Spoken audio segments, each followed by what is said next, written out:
Yo, Molo, Sanbonani, hello, how's it, and shalom, good evening. Welcome to another episode of the Big Daddy Liberty Show. That's right, your premium freedom and all things related show. My name is Tikle Ngobese, aka Big Daddy Liberty.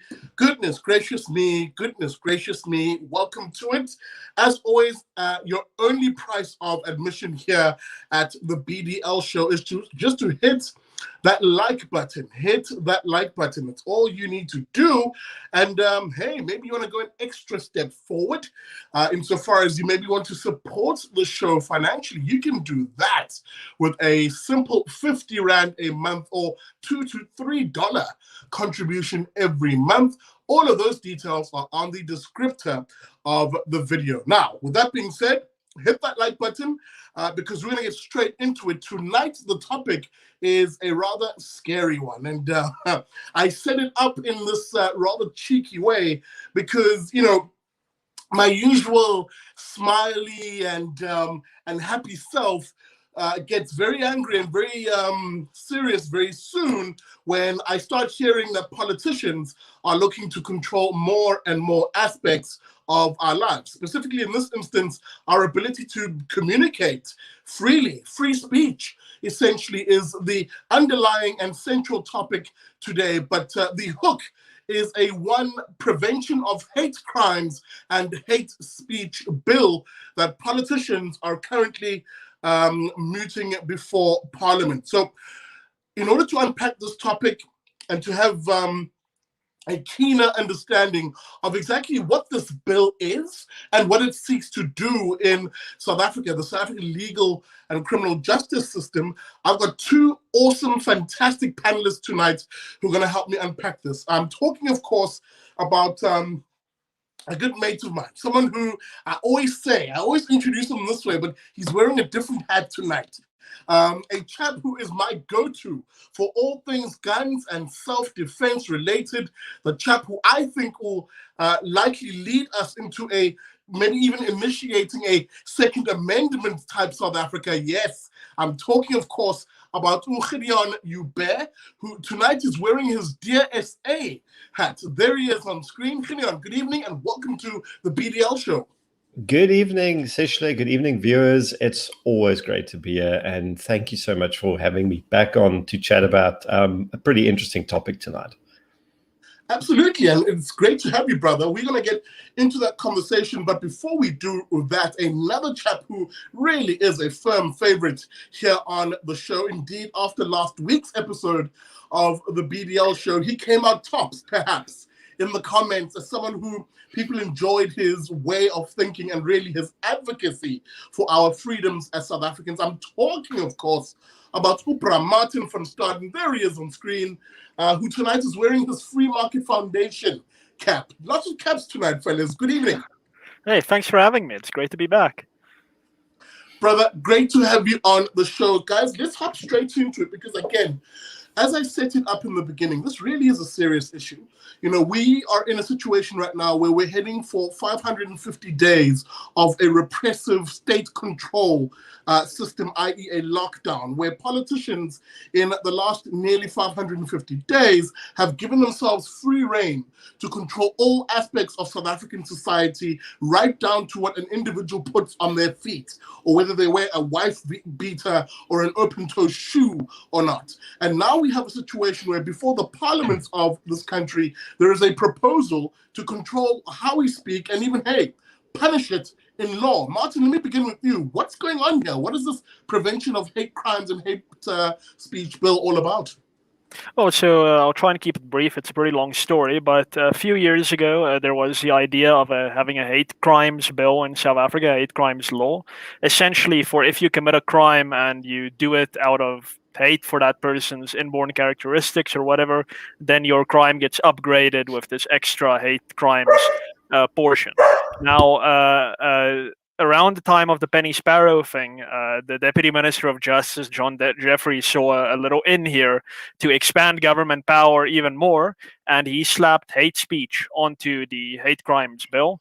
And now it's essentially morphed into the hate speech bill, because that is what everyone rightly focused on. Now, around 2016, the hate speech provisions of this bill essentially criminalized any kind of petty insults. So if you joked about lawyers being parasites or something like that, you could go to jail for 3 years for a first offense and for up to 10 years for a second offense.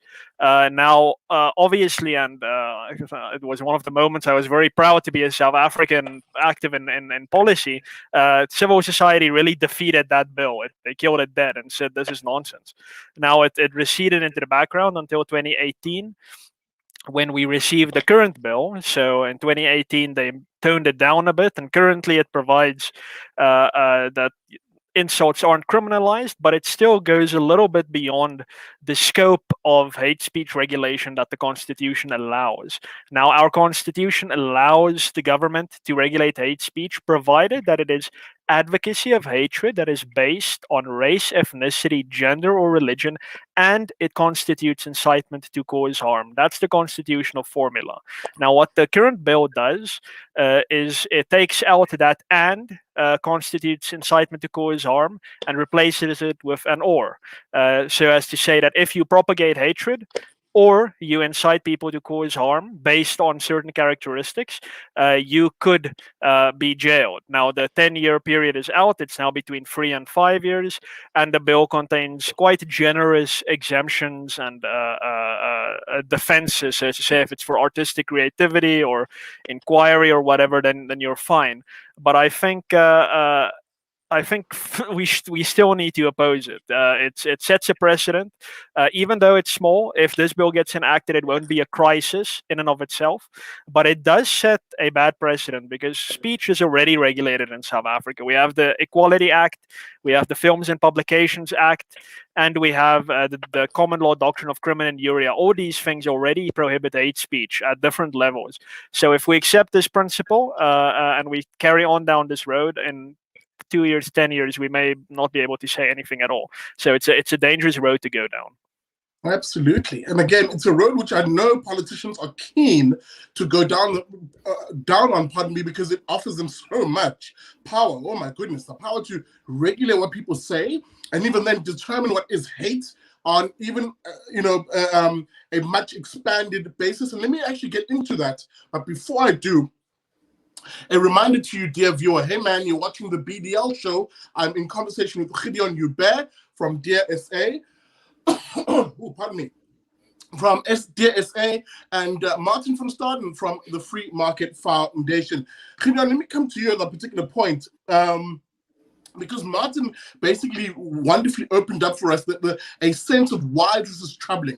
But, the one thing he didn't expand upon, because maybe he felt a sense of time and urgency, is this, and I'm going to put up on screen, is some of the categories that are just being proposed here as being, some of the things that can get you in trouble. Sorry, let me just remove this one comment here. Pardon me, dear viewer. There we go. Age, albinism, birth, color, culture, disability, one's ethnic or social origin, your gender or gender identity. Here's the interesting one, HIV status. However, one, they include COVID vaccination status. I don't know. Language, nationality, migrant or refugee status, race, religion, sex. The list is near endless. But again, it does ask the question, Gideon, is this not opening the door to allowing the sort of people who we know want to police speech, people who we know are found primarily on the left, given what we see on social media and in the media, does this not open the door for those people to determine nearly anything we say to be hate speech? Absolutely. That's an incredibly valid concern. And by the same token, they should also be concerned, because a lot of things they say can also be construed as hate speech. And let me give an example why. And this is some of the concerns that came through to us. So you just put that list on the screen. Now, hate speech would be anything that incites or causes harm, a hate crime as well. Harm as defined according to this specific piece of legislation as any, and I'm reading it for you, any emotional, psychological, physical, social, or economic harm, which is a pretty broad set of criteria.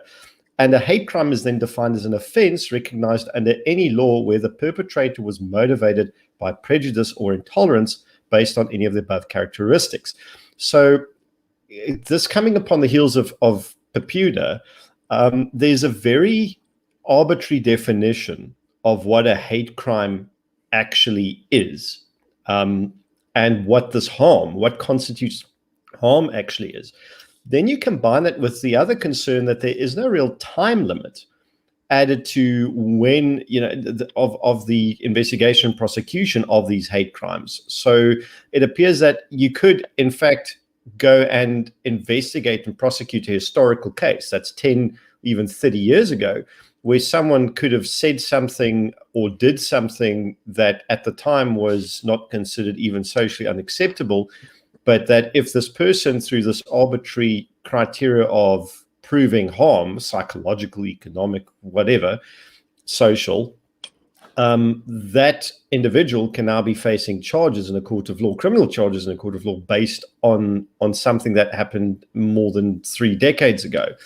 And this is most certainly now, if you zoom out of it and look at the bigger picture of what's been going on the past year and after 2 years, well, in fact, far longer than that, the government is autocratic, or the state has a certain autocratic streak in it, and it doesn't enjoy people exercising freedom of speech, because that freedom of speech is very frequently, and for good reason, directed against the government in a form of criticism, because they steal so much, they commit so many crimes, they behave in such reprehensible ways.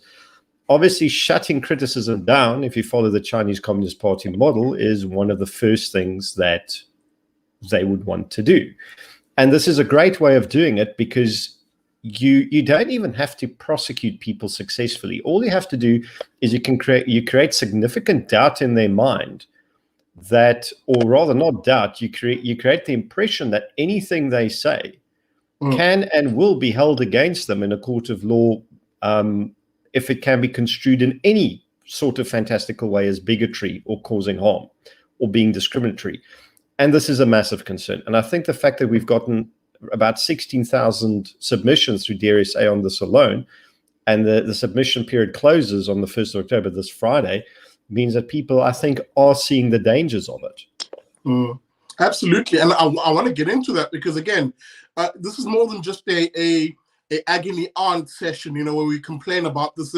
Something has to be done. And you, dear viewer, and the viewer who I hope will share this link, you've got to share this show if you want more people to engage on this issue and get involved. And guys like Gideon and DRSA will speak to you exactly on how you can get involved on that particular front. But before I get into that, remember, please hit that like button. I want my engagement to be over 50%. It isn't at the moment. Hit that like button. Welcome to it. This is the BDL Show. We're at the halfway mark of the show. I see your comments, guys, coming in, with the central theme in the comments really being, this does sound like a slide into some of the more authoritarian societies in the world. People citing China, North Korea here, where just even verbalizing dissent of any form or shape, verbalizing an opinion which is seen as to being not with the mainstream, could very well be labeled hate speech and suddenly see you being in conflict with the law. Let me get into this, because there is another facet to this bill which is deeply troubling, insofar as how most of us communicate is via online, on social media. And the bill itself makes it an offense to, quote, distribute hate speech material in cyberspace, close quotes. This is, of course, either digitally or via digital channels.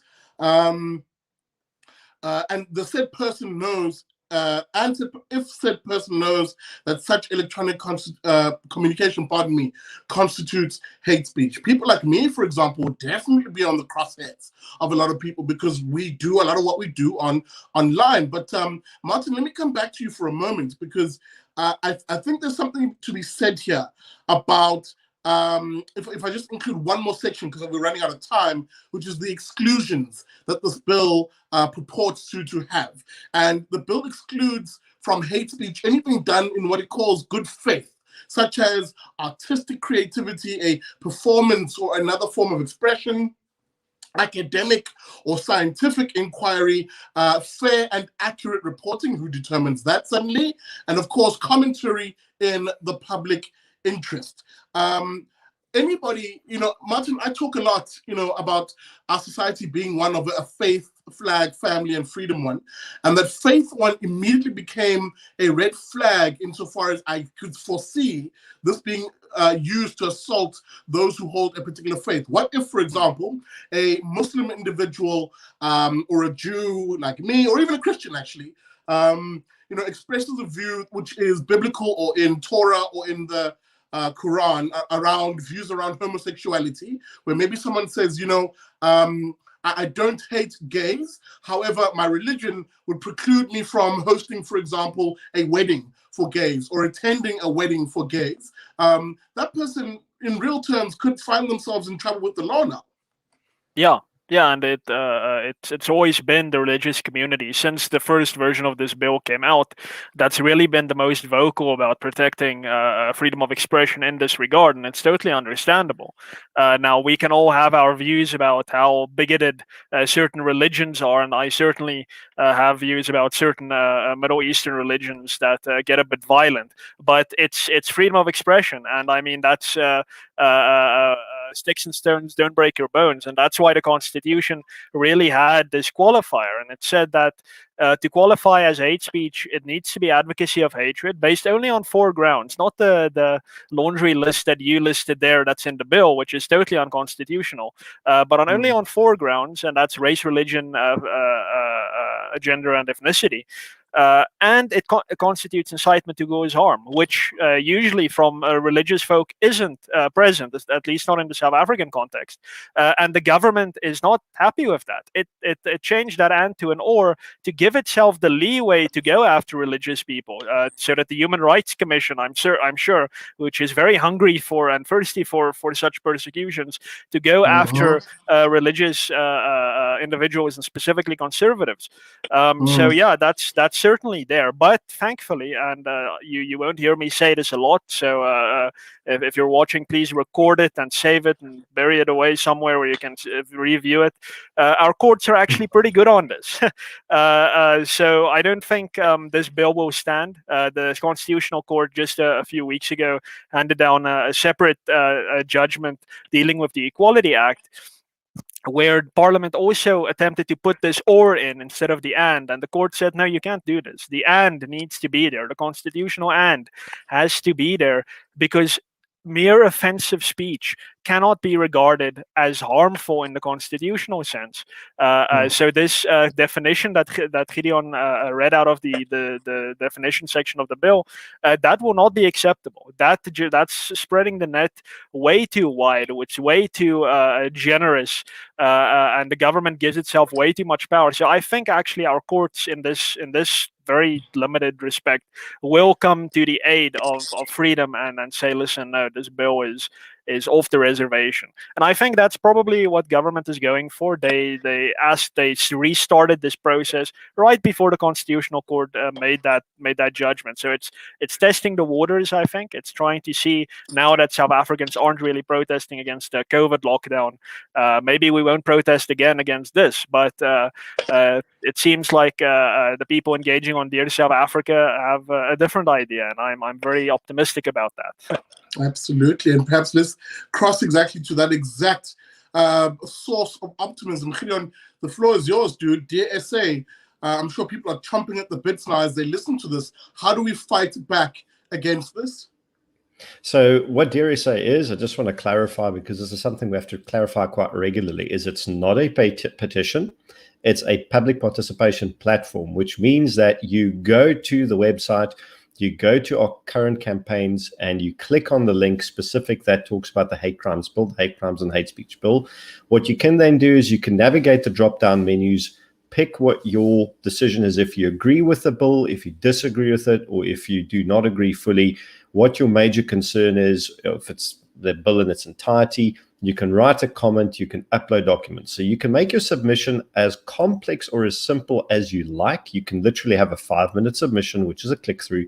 You populate your personal details. We're fully compliant with POPIA, and you hit submit. What then happens, that submission is sent to the originator where this bill comes from.